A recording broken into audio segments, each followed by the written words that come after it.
we're going to talk about problem marriages today. We're going to start out talking about the path of disaffection, and then why marriages fail, why marriages have problems. And then we're going to look at a whole bunch of different types of problem marriages, the kind of things you will see when people come in, and what they look like, that kind of thing.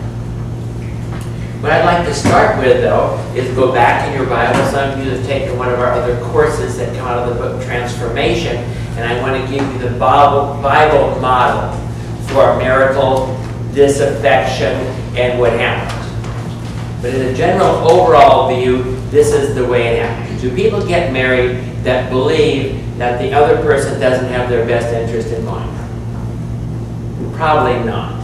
If you did, you must have had some big problem. Maybe somebody got pregnant, something like that, so you might still do it, but that's not usually the case. So we start out with people madly in love, right? Well, what happens? How can we take this couple that are madly in love over here and pretty soon have them be worst enemies over here? Well, generally what happens is that offenses occur. I'm going to suggest to you, as I have before, that 50% of the offenses in marriages were probably not intended by your mate. In other words, that you misinterpret. We talked about communication. We talked about male and female gender issues. We said there's a lot of miscommunication that goes on, so you misinterpret what's going on with that other person. And those offenses build up. Consider the situation. If every time you came to class, I punched you in the nose, how would you feel after a while? Sore. And do you think you would come back? Do you think that that might erode? Hopefully you have this idea that this instructor has your best interest in mind. But how long would it take for that to erode your feelings of my having your best interest in mind? No matter how you interpret it. Maybe I just have this thing in my arm that goes like that. You know what I mean? But you would eventually begin to wonder, wouldn't you? And when you start acting like that, when you get to the point and you don't believe I have your best interest in mind, I've changed from being a friend to being an enemy, haven't I? And how do you treat your enemies? A little bit different than your friends. See, you'd probably be walking in there and people would be walking around like this. Or you would keep me at arm's distance. Or you'd be watching to see if my fist was there. I was going to have this interesting twist again. You know what I mean? That gets you popped in the nose every time. And you'd start being defensive, wouldn't you? And then how would I start thinking? Boy, that student, he just doesn't seem to care, doesn't respond to lectures anymore, doesn't really seem like they want to be here. They seem to be critical about everything, don't they? And what do I start believing? Well, maybe you don't have my best interest in mind. Maybe you were just sent here to destroy the class. Anyway, the problem gets bigger and bigger until we are two enemies in the same household.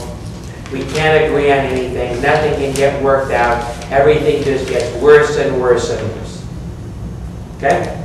Let's see that story in the Bible a little bit. The story of David and Michal.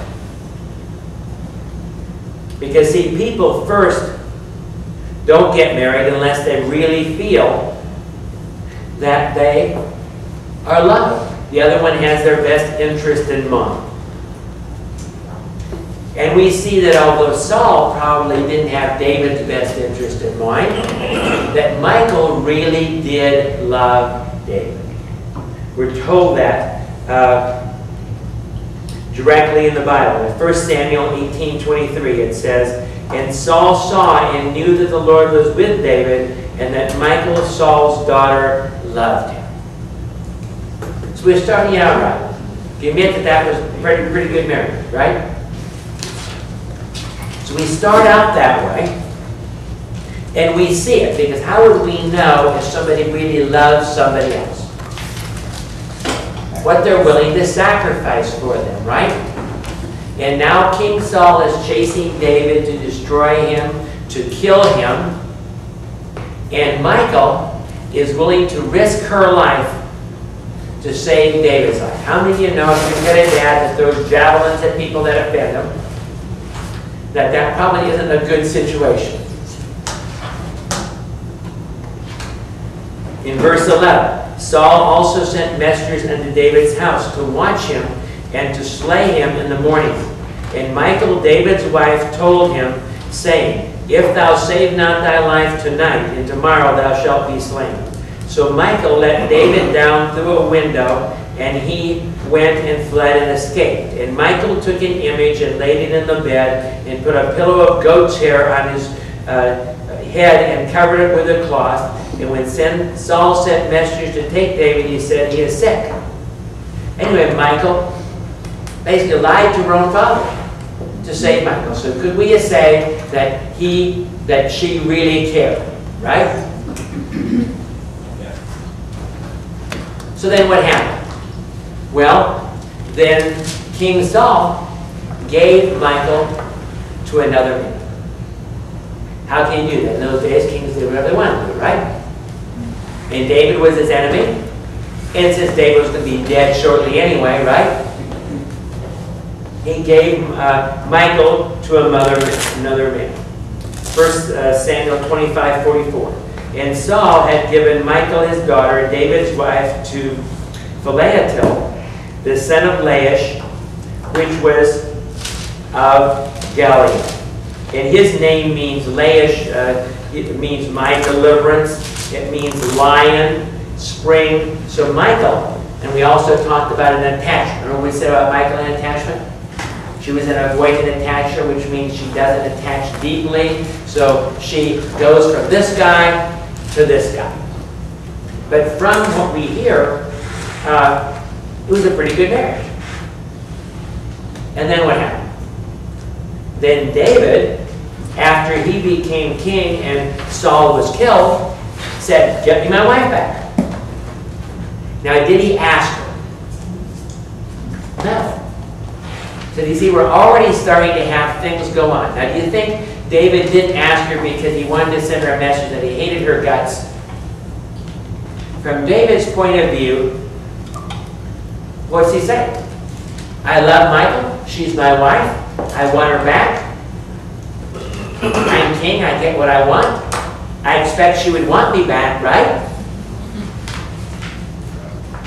And so he sends Abner, the commander of the army, to go and get her and bring her back.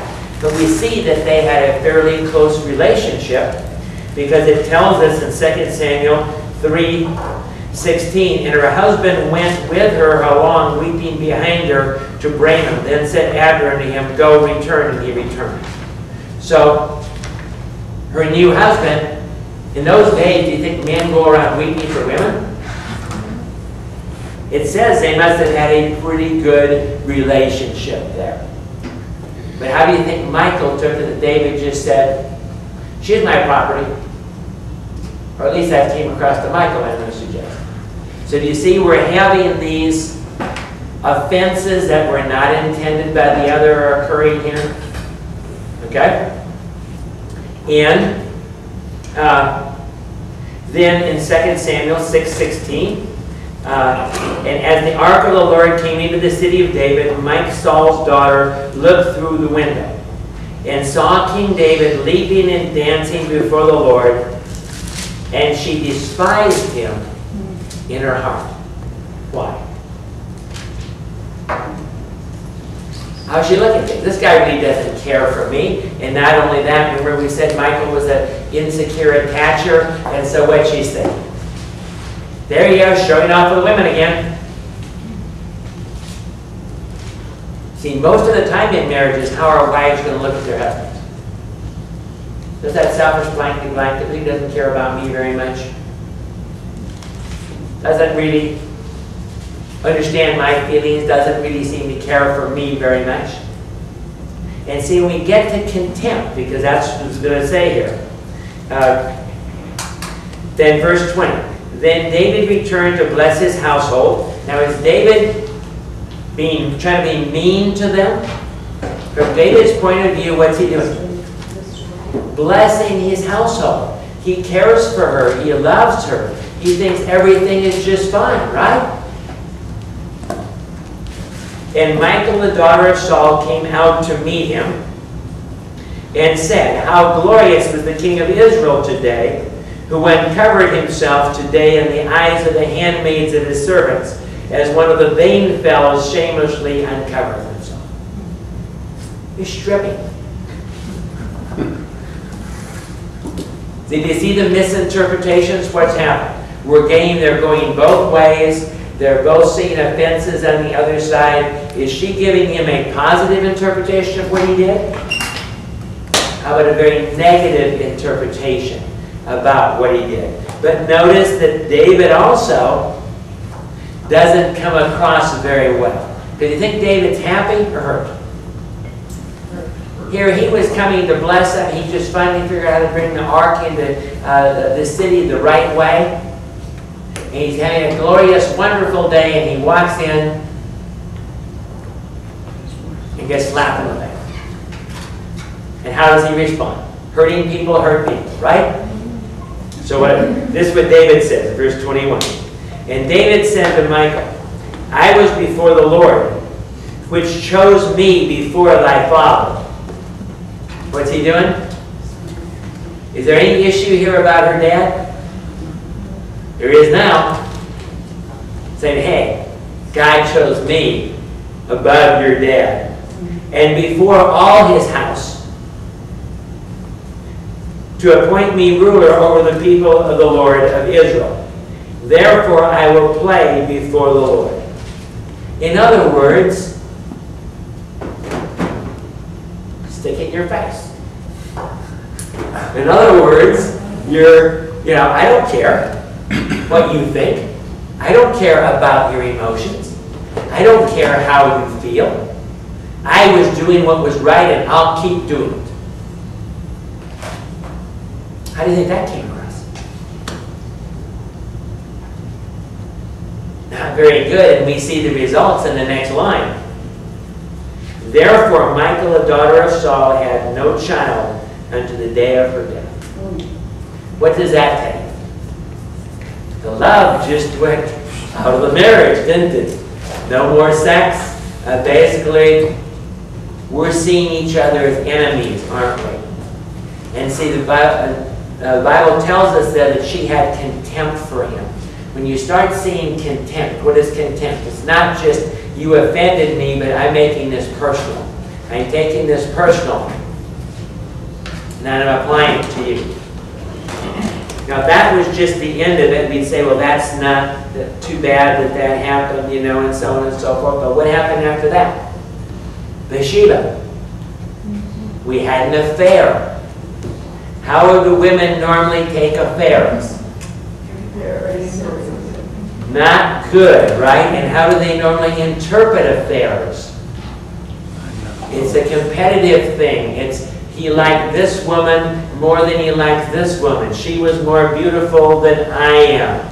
They turned on themselves. They make it a competitive thing. Later on we'll talk about affairs. We'll see that's many times not the case. And so the bitterness continues.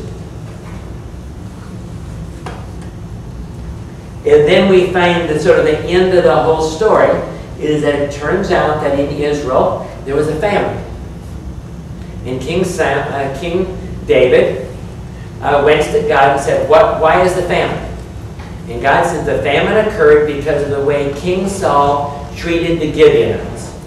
Now if you go back in history, the Gibeonites were the tribe that tricked Israel when they came into the promised land and said, we live a far distance away, and they made a treaty with them, and they made them the bearers of water and the cutters of wood for the tabernacle. So they had a treaty with them, and King Saul had violated that treaty in the way he treated them. And so David goes to the Gibeonites and say, okay, what do you want me to do? They say, hang 7 sons of Saul. Now Saul has more than 7 sons. Like he has Mishbosheth, which is Jonathan's son, right? So he gets to choose who he's going to hang. Give to the Gibeonites to hang. And let's see what the Bible says. But the king spared Mishbosheth, the son of Jonathan, the son of Saul, because the Lord's oath between them, between David and Jonathan, the son of David.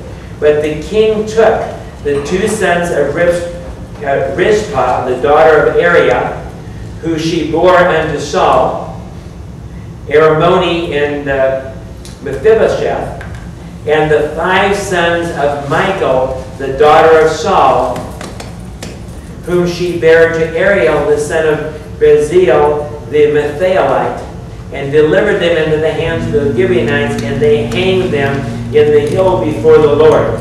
And they fell all 7 together, and were put to death in the days of harvest. So what did David do? Now, if you tie this down, what it really sounds like, because we don't know about these sons of Michal.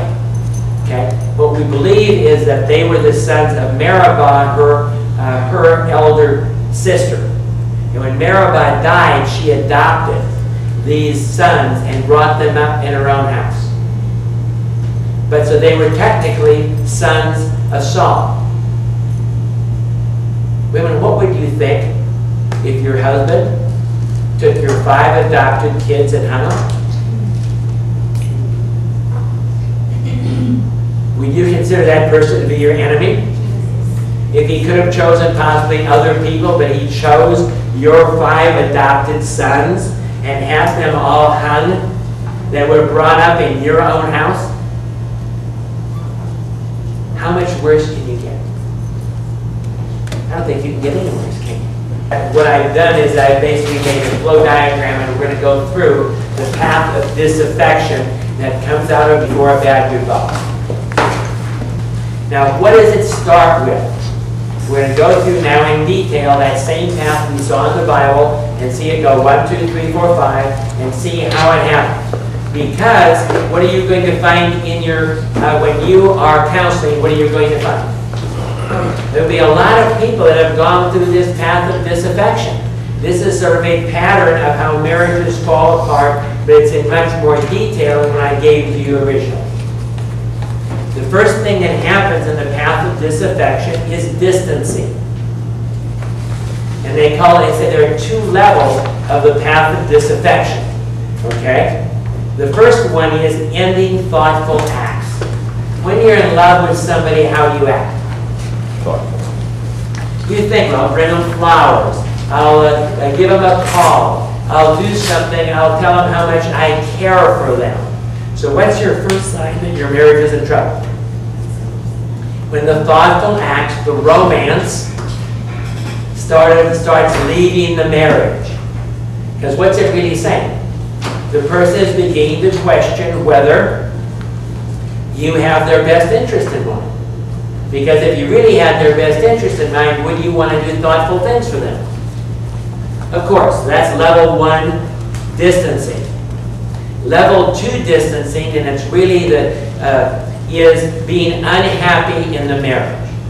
Now, that's what they call it. I call that when we cross that magical line and we're now on the other side of it, you don't believe the other person has your best interest in mind. Because why would you be unhappy in the marriage? If you really believe the other person loved and appreciated you, you wouldn't be unhappy in the marriage. So now you feel that your marriage is unhappy. The next thing, and they give you step 1, 2, 3, 4, and 5, okay, of what they call the cycle of disaffection. The cycle meaning it goes like this, around and around and around and around, and it gets worse and worse every time we go through this particular cycle. Okay? The first is increasing disaffection, criticism, contempt, defensiveness, and stonewalling. Those are what are called the 4 horsemen of the apocalypse. Where does that come from in the Bible? Revelation. That's when the whole world in the tribulation period is beginning, right? So if you see these things in your marriage, it should be like those horses at the beginning of the tribulation period, because guess what's beginning in your marriage? The tribulation period is beginning in your marriage. The first one is criticism. Had a couple today. They just totally criticize each other about everything. Contempt. Again, it's now personal. They're now putting you down for everything. Oh yeah, wasn't that great? Well, you brought me flowers. Wasn't that wonderful? Defensiveness. And finally, stonewalling. What's stonewalling? They just won't talk to you. They just back off. They just won't do anything. When you see those four things, you know that this cycle has started. Okay? You can ask your client about that. How much of this do you see in your marriage? The second step they call raising the bar. What that means is this. Okay, I'm not sure if you love me or not. I sort of doubt it. But I tell you what. If you bring me 2 yellow roses, 1 blue rose, and 2 purple roses at 3 o'clock in the morning on the 25th of June, then I'll know you love me. In other words, you have these different tests. If when he comes home he kisses me today, then I'll know for sure that he loves me. Now, these little tests that a person runs to determine, am I really true? Is it really true that our marriage is falling apart, or is everything okay? Now, why is it called raising the bar? Because if they pass this test, you raise the bar a little bit higher until you get one like I gave you that's impossible to pass. There's no way they're going to be able to pass because they don't even know what the test is, right? Like one particular lady, she would make him a wonderful dinner. Well, the way he would fail is if he came home late from work. But she didn't tell him she made a wonderful dinner. So if he got busy at work and came home late for work, he just flunked. Yeah, but she wouldn't call him. These are the love traps. You see how they are? Basically, it's like, he loves me not, he loves me not. But you set up the criteria of whether you're loved or not. And you don't tell him what that is. And what does it do? It convinces you you're not loved. Yes, my belief he doesn't have my best interest in mind is true. See, I just proved it. The next step is sensing failure. You increase guilt and sulking. See, here's the ultimate test, right? If I just sulk around the house, then the other person will realize I'm sulking and will repent and tell me how much they love me and tell me that everything is okay. What are they usually going to do? What's wrong with you? How come you're sulking around the house? The next one, evaluating negatively. Step 4. Negative thoughts, less willing to invest. At this point, this marriage is going down the tubes. There is no hope for the situation, so why should I do anything? If he wants to save the marriage or she wants to save the marriage, then she can do it. I don't really care. I'm not going to put as much into this marriage anymore because obviously I'm getting nothing out of it. Step 5, increasing self-preservation. The mate becomes the villain. See, now here's that enemy. Eternal vigilance. I've got to watch out. He's going to punch me in the nose. He's going to say something. He's going to hurt me. This is the 5th step of this cycle of disaffection. It just goes around. It has these 5 steps. It just goes around and around and around. Okay? And so the person gets watching out. What's he going to do to me now? Okay, I know there's got to be some trick. It's my anniversary. He finally remembered it in 5 years. He brought me flowers. What does he want? Got to be something wrong here. And so everything gets negatively interpreted and he becomes the villain. Who is the problem? It's not the devil attacking our marriage. It is my mate. If I could just fix them, and everything would be okay. And we go around and around in this cycle. So then we get to increasing disaffection, raising the bar 1 step higher, sensing failure even more, evaluating even more negatively. The mate becomes even more of the villain, and it gets deeper and deeper and deeper and deeper.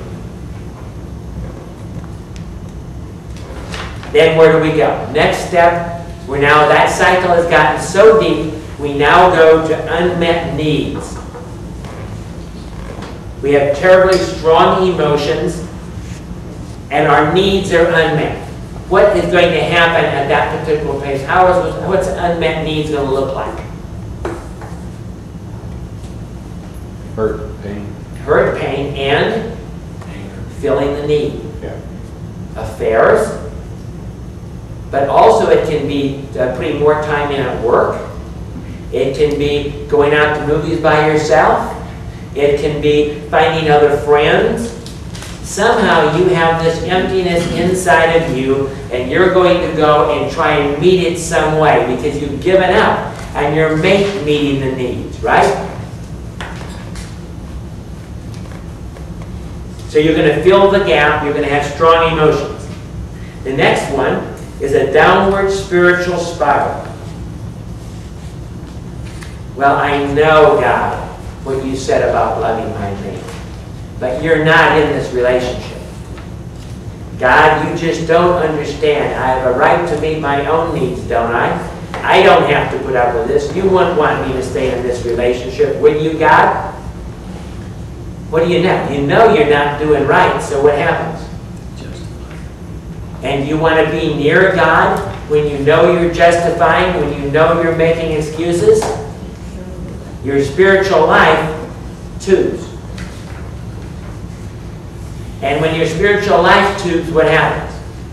You justify yourself more and more. See, I knew I was right. And the more you don't have God in your life to meet the unmet needs, the more you separate from God. The more you separate from God, the more you get in the flesh. The more you get in the flesh, you know you're right. You know the other one is totally wrong. You know that all your ideas about them are totally correct, right? Then polarization. You feel hopeless and helpless, and you're involved in a power struggle. See what's going on? You're involved in a power struggle. What's polarization? It means on the poles we have someone on this side and someone on this side, don't we? Okay? And what's a power struggle? You're not going to tell me what to do. I had one couple.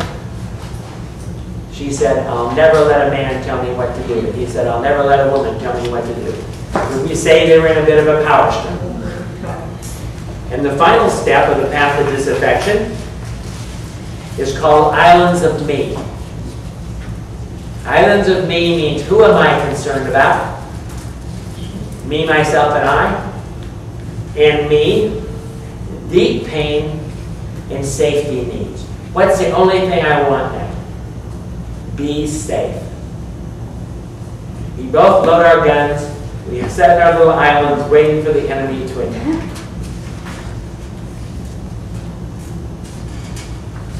And what's going to happen? Can you see how all the attitudes, everything has happened? I had one particular lady. She'd been in a domestically violent relationship. When she came in, I gave her the CSR, which is our index of abuse. And she had scored it, and then she came back after 6 months. She hadn't even seen her husband. But see, this process can occur and continue to occur even if you're seeing your mate or not, even if there are no more offenses. And of course, I used this process, and I was explaining it to her, and she said, nah, doesn't apply to me. I now see him for what he's really like. I now understand him, because I told him, what we use this for is that you see how distorted your viewpoint is. Because all that is changing your viewpoint and how you're seeing things. My viewpoint isn't distorted. I see it the way it is. So I gave her this CSR again. It was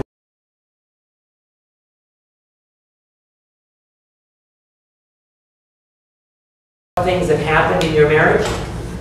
He had gone up by 10 or 20 points negatively in her mind.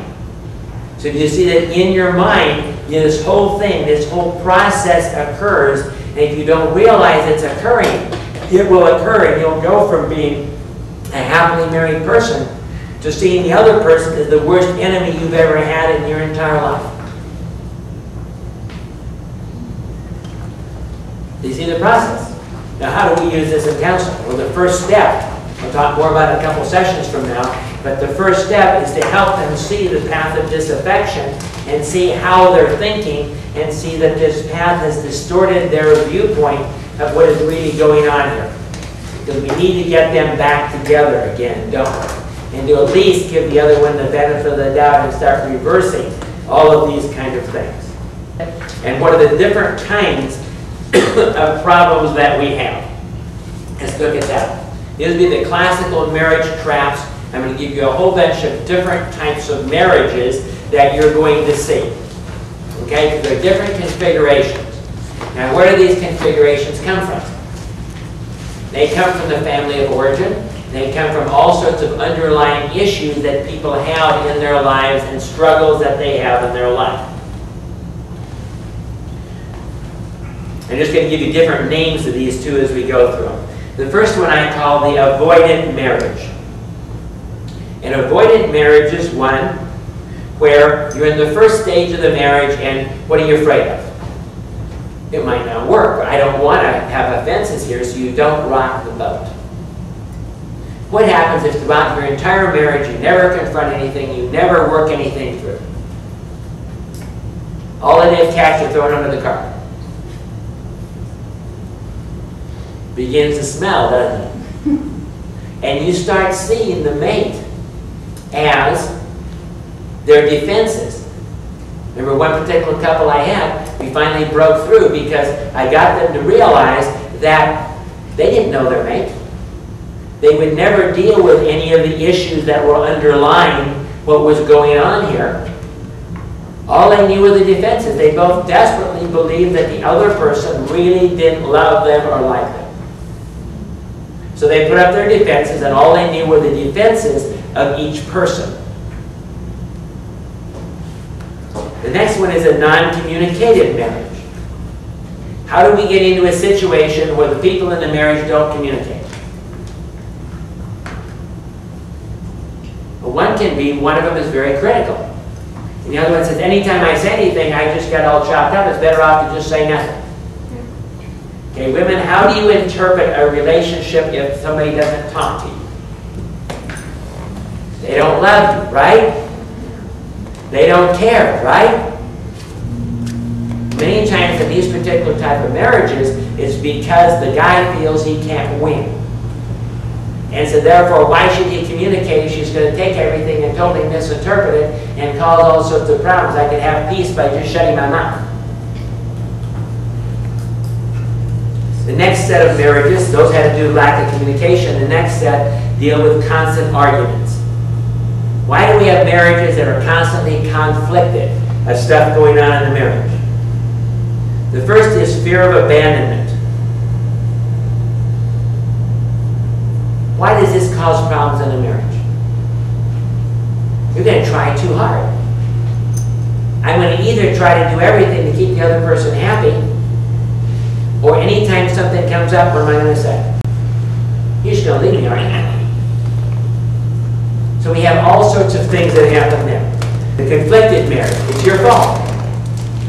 The reason we have problems in this marriage is because of you. You've got all these problems, and your problems are what are causing this, and if you just treated me right, if you just met my expectations, if you just kept me happy, then everything would be okay. But since you don't, I have one solution. I'm going to fix it.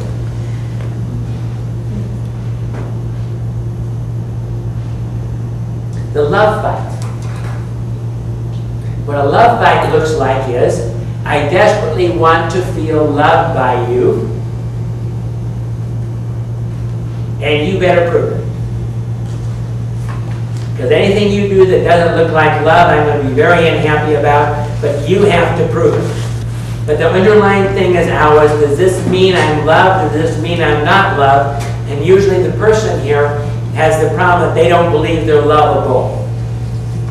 So no matter how much that other person does for them, they're still going to feel unloved. And they're going to be in this ongoing love fight. One particular one I remember, they had a business. And the guy, she interpreted the fact that the guy was laid back and talked to his friends and so on and so forth. He wasn't making too much money in the business. To her, Dad said, if he really loved me, he would run his business different. Right? Well, she was good. She could run the business just fine. She stayed about, we got her to go and work on the business. She stayed for 1 week and said, he's not doing his part, I will. Even that, the money made would have supported the family. She didn't care about supporting the family. She didn't care about anything except, does he love me? And I don't perceive he loves me. So therefore, you have a constant fight going on between the two of them. So the other, you show me that you love me, and then we'll all be okay. The dance of anger.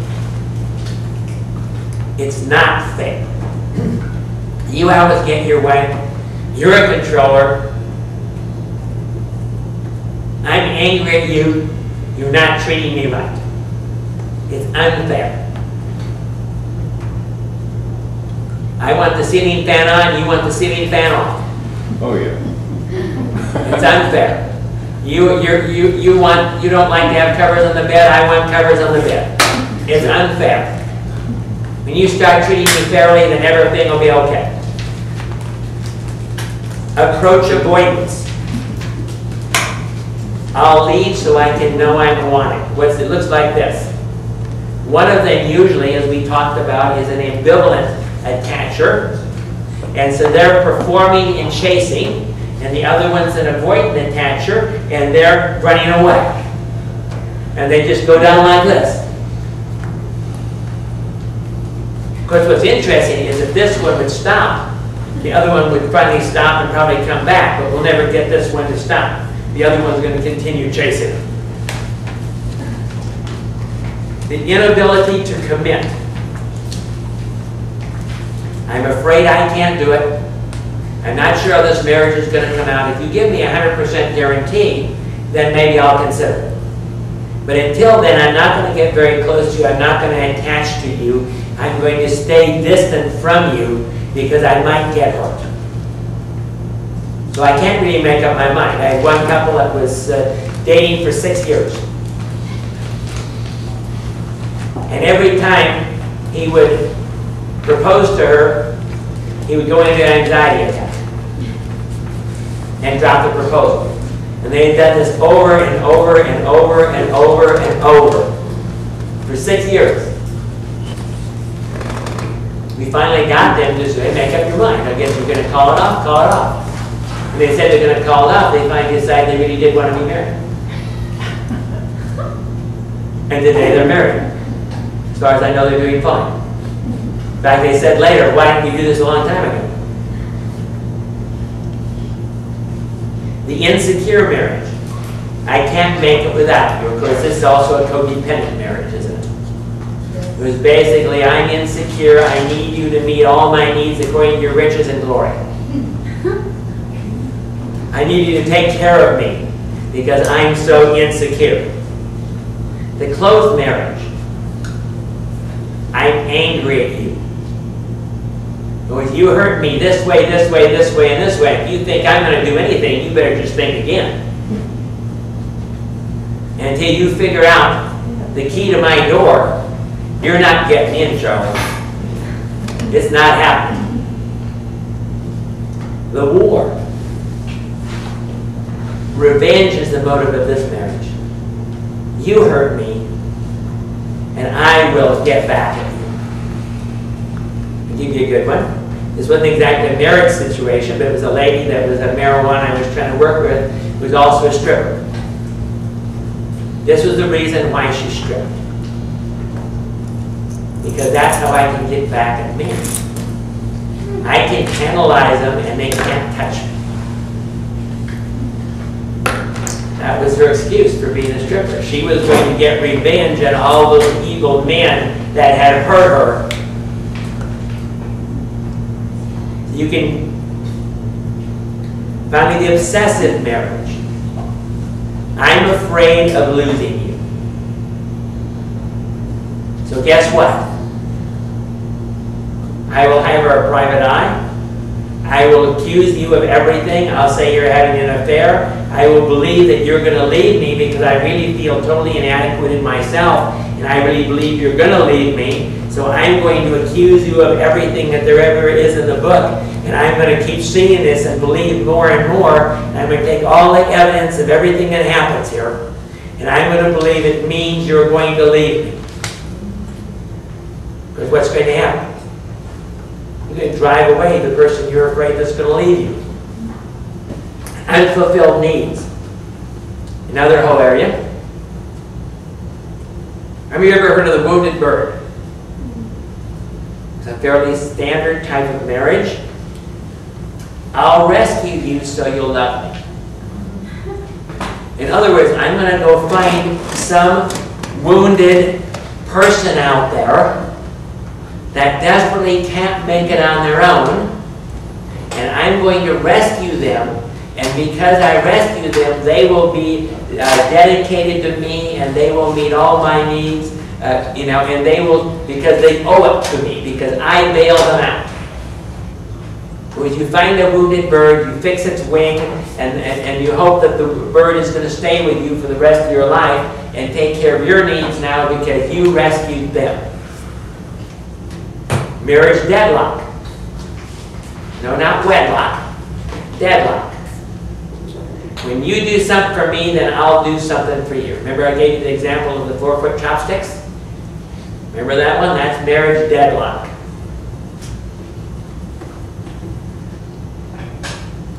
The selfish marriage. I'm in this for what I get out of it. And by the way, that's the majority of all secular marriages. That they're in it out of selfish love. That's the selfish marriage. The conditional love marriage. See, each one of these, you understand what I'm talking about? Each one of these has a particular theme about the marriage, and there are particular ways of them going to deal with each one of these based on what the underlying theme is. Okay, this is the, now I'm talking about the conditional love marriage. What's conditional love? I'll love you if. I'll love you if you will do for me. How many people have grown up in families where you felt your parents had conditional love? Well, if you do, you're probably in a marriage that has conditional love, because reparative drive would say you're going to go find somebody else and set up that same configuration again. And so it's a very selfish type of thing. I'll love you if you do what I want you to do.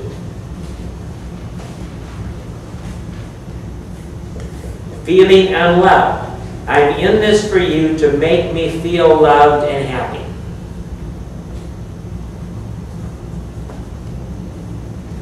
Guess what kind of people are in that? People that feel totally unlovable. And you're probably, no matter what you do, they're never going to get enough love because they're so empty and they're so needy for love, and they're expecting you somehow to convince them that they're okay when they're not convinced that they're okay. Addictions. Standard addiction. Well, we got one person that's addicted, the other one we have codependent rescuer, right? If you're brought up in an alcoholic family, guess who you're going to marry? An alcoholic. Almost always. Again and again and again. Had a couple just last week again. Threw out 3 alcoholic marriages in a row. But you know it's the other person's problem, and therefore you just change people and that's going to solve it, right? Codependency. We talked a lot about that in the past. You are to meet all my needs according to your riches and glory. You're going to fill my love tank. You're going to make me okay. And if you don't, I'm going to be very mad at you. Because you were supposed to fix me. I mean, isn't the knight in shining armor and the damsel, the Mr. Right, the prince, and Cinderella, isn't that true? You were supposed to fix everything. You didn't come through for me. The dependent marriage. I can't live without your help. I've got a disability. I lack confidence, I've got mental illness, I have disabilities, I have a low IQ. Basically you, I can't live without you. You some way are going to fix me, take care of me, make life okay for me. The over-under responsible marriage. Now this is one we see a lot of. And you need to pick it out. Over-under responsible marriage.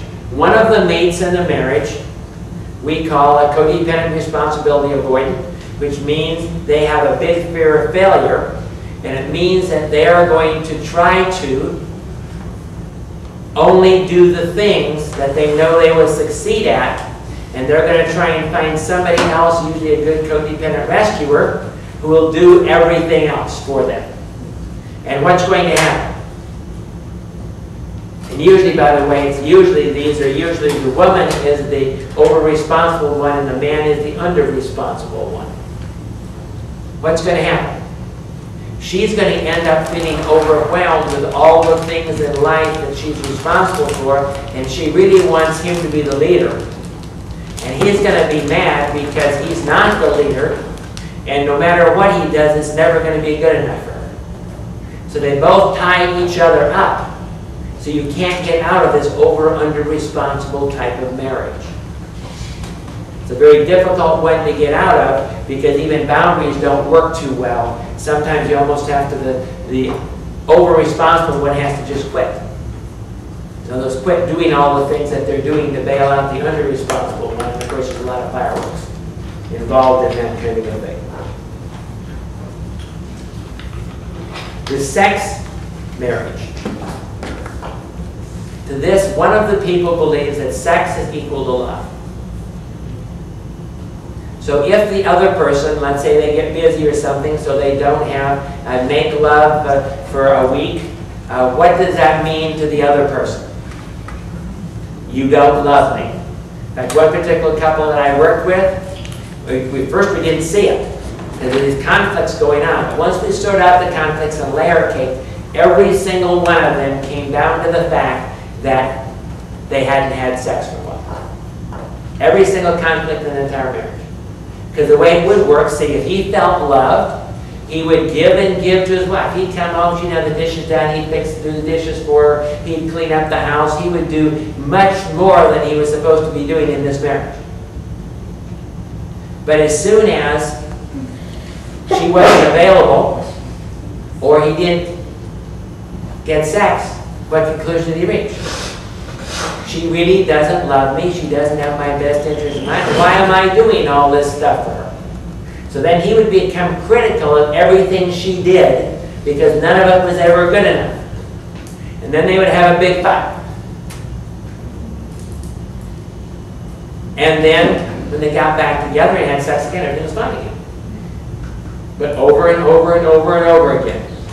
Because growing up, he equated sex and love. And to him, those were the same thing. Those feelings were the same.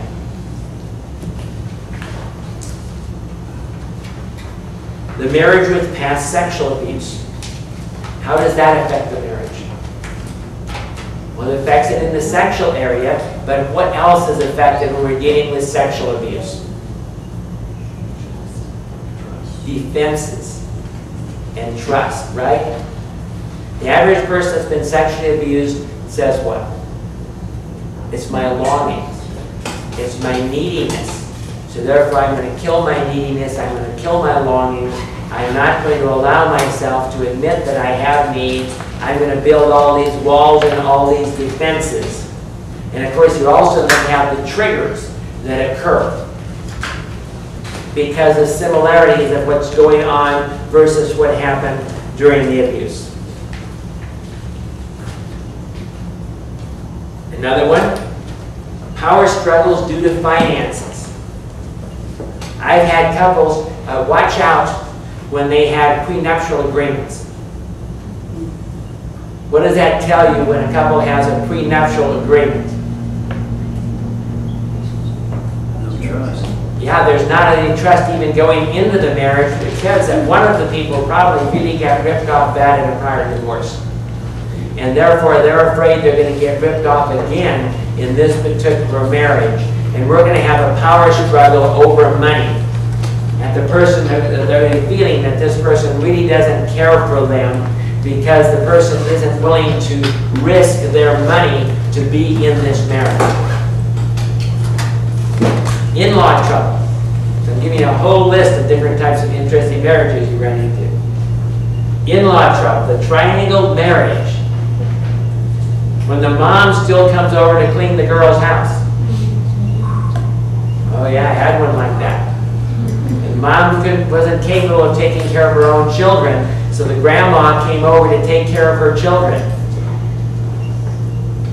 Guess who was running the marriage? The grandma.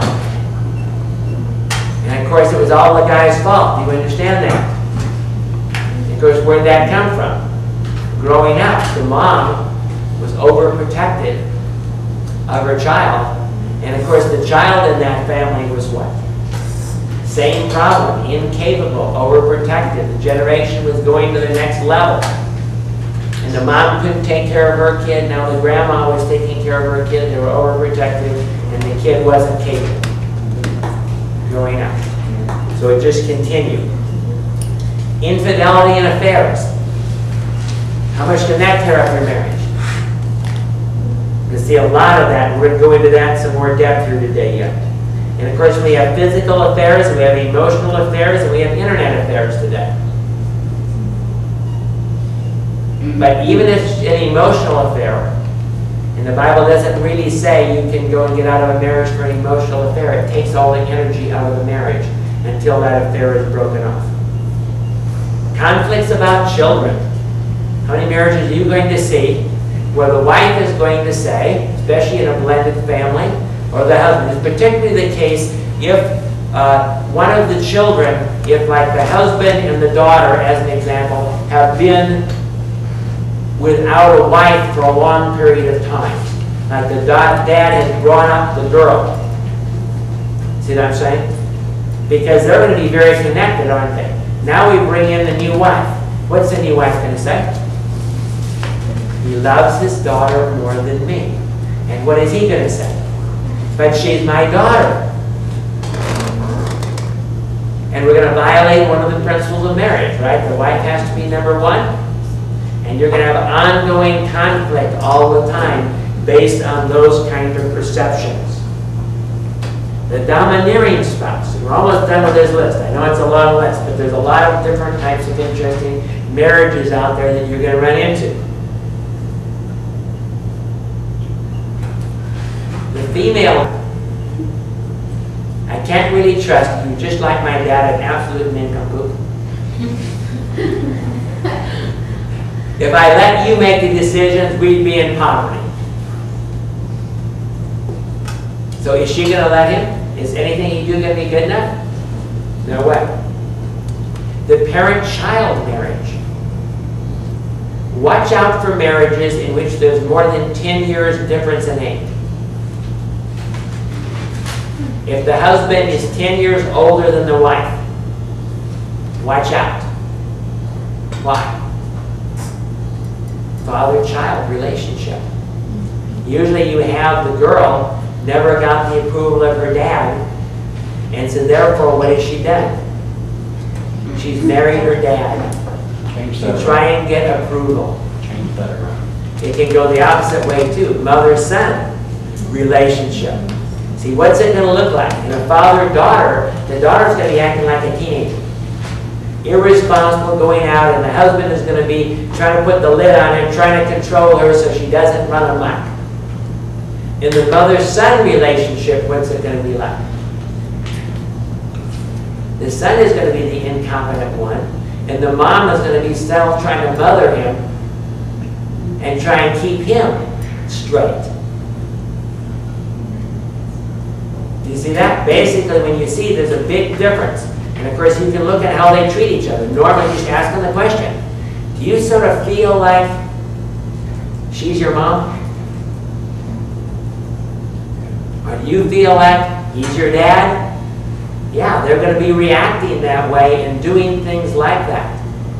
It can be a very difficult type of thing. Master-slave relationship. What does that look like? I am the head of this family. I make all the decisions. And you are here to meet my needs. Bow down and worship, please.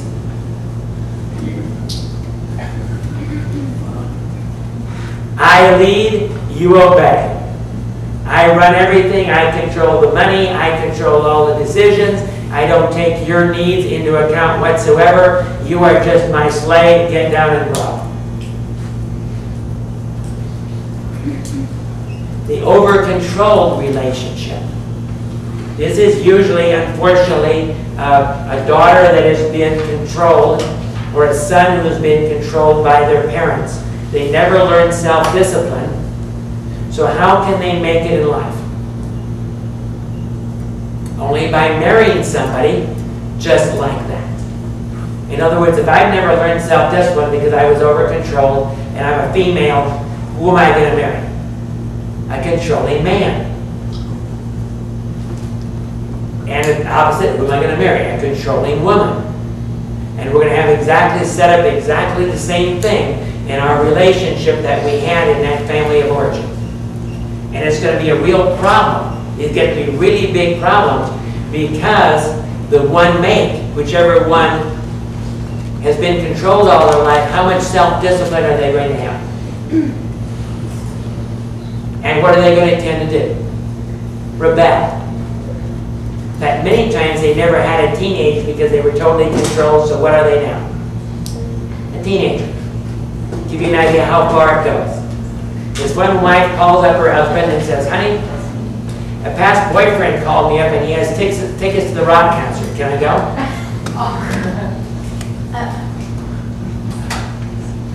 She was serious.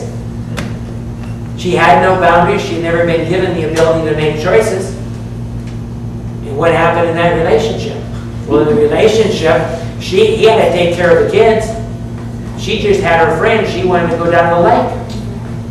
She was like a teenager who had never gone through teenage, so when he took off the control, she ran totally amok.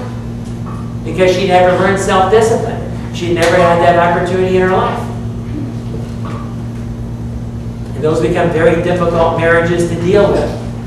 Because somehow you can't take all the control off. Somehow you have to keep a certain amount of control on, help them go through teenage, and finally grow up. See the kind of problems that we run into over and over again. The suspicious spouse. And this again is the jealousy. How strong can jealousy be in a marriage?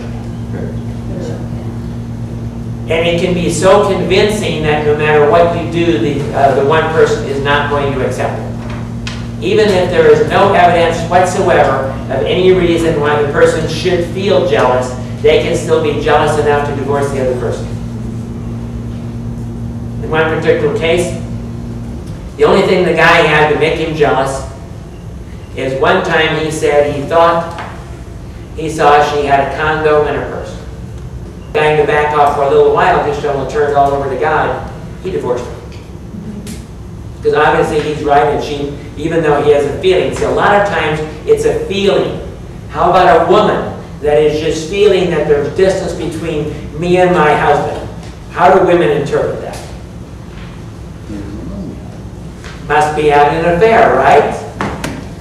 The only reason there being distance between the two of us, you understand, must be he's got another woman someplace. And so you can hold this jealousy thing that can just totally run out of control. Sometimes the only way to handle that is you have to put them on some sort of medication. Jesus is the answer for the world today. Above him there's no other, 'cause Jesus is the way. Jesus is the answer for the world today. Above him there